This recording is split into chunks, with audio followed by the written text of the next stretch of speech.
Good morning students, welcome to TMPS online classes. आप सभी को मेरी तरफ से नए शैक्षिक वर्ष की शुभकामनाएं। आज हम लोग हिंदी लैंग्वेज का चैप्टर नंबर 1 पढ़ेंगे, जिसका नाम है भाषा और लिपि। इसको आप प्रीवियस क्लास में पढ़ चुके हो, है ना। तो आज हम इसका थोड़ा सा रिवीजन करेंगे, ठीक। भाषा, भाषा कहते किसे, है ना। भाषा एक मीडियम है, एक माध्यम है जिसके द्वारा हम अपने मन के विचार और भाव दूसरों तक पहुंचाते हैं और दूसरों के मन के विचार और भाव समझते हैं। इसी माध्यम को हम क्या कहते हैं, भाषा कहते हैं, ठीक। तो भाषा विचारों के आदान प्रदान का माध्यम है, जिसके द्वारा हम एक दूसरे की बात को समझते हैं और समझाते हैं, ठीक। उसी माध्यम को हम क्या कहते हैं, भाषा। जैसे इस समय जिस भाषा का मैं प्रयोग कर रही हूँ वो क्या है, हिंदी। अपनी बात को कहने के लिए मेरे पास एक माध्यम है, वो है भाषा। और कौन सी भाषा है, हिंदी।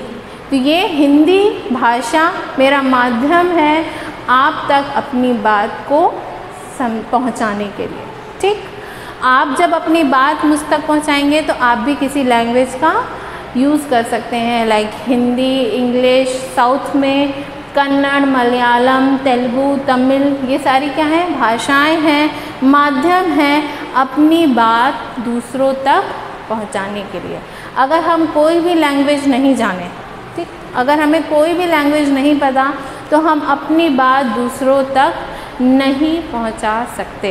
तो अपनी बात, अपने भाव, अपने विचार दूसरों तक पहुंचाने के लिए हमें एक मीडियम, एक माध्यम की आवश्यकता होती है, जिसे हम क्या कहते हैं, भाषा कहते हैं, ठीक। नेक्स्ट अब आते हैं सेकेंड टॉपिक पे, भाषा के रूप। भाषा के कितने रूप होते हैं, भाषा के 3 रूप होते हैं। पहला, मौखिक भाषा।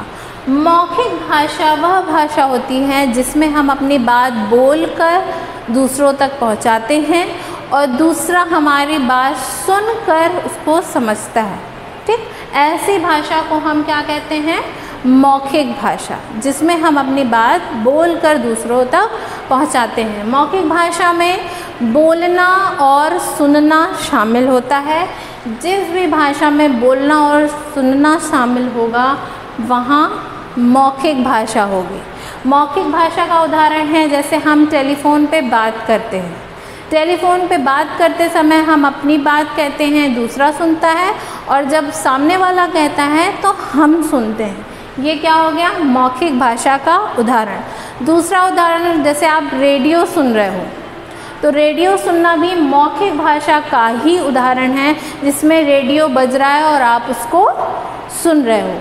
टीवी पर न्यूज़ देखना, ये क्या है, मौखिक भाषा के उदाहरण हैं, जिसमें बोलना या सुनना शामिल होता है। सेकंड, लिखित भाषा। लिखित भाषा ऐसी होती है जिसमें हम अपनी बात लिखते हैं, लिखकर समझाते हैं, और दूसरा क्या होता है, उसको पढ़कर समझता है, जिसमें विचारों का आदान प्रदान लिख कर हो और सामने वाला उसको पढ़कर समझे। ऐसी भाषा जिसमें हम लिखकर अपनी बात समझाते हैं और दूसरा उसको पढ़कर समझता है। लिखित भाषा में लिखना और पढ़ना शामिल होता है। लिखित भाषा का उदाहरण है, जैसे हम व्हाट्सएप पे चैटिंग करते हैं। आप अपना मैसेज लिखकर भेजते हो, सामने वाला उससे पढ़ता है, फिर वो रिप्लाई करता है लिखकर और आप उसको पढ़ते हो। तो व्हाट्सएप चैटिंग जो आप करते हो वो लिखित भाषा का उदाहरण है। दूसरा उदाहरण है लेटर, पत्र, जिसे हम चिट्ठी कहते हैं। उसमें भी अपनी बात लिखकर आप तक दूसरे तक पहुंचाई जाती है और दूसरा उसे पढ़कर समझता है। तो ये क्या हो गया, लिखित भाषा का उदाहरण। तीसरा है सांकेतिक भाषा।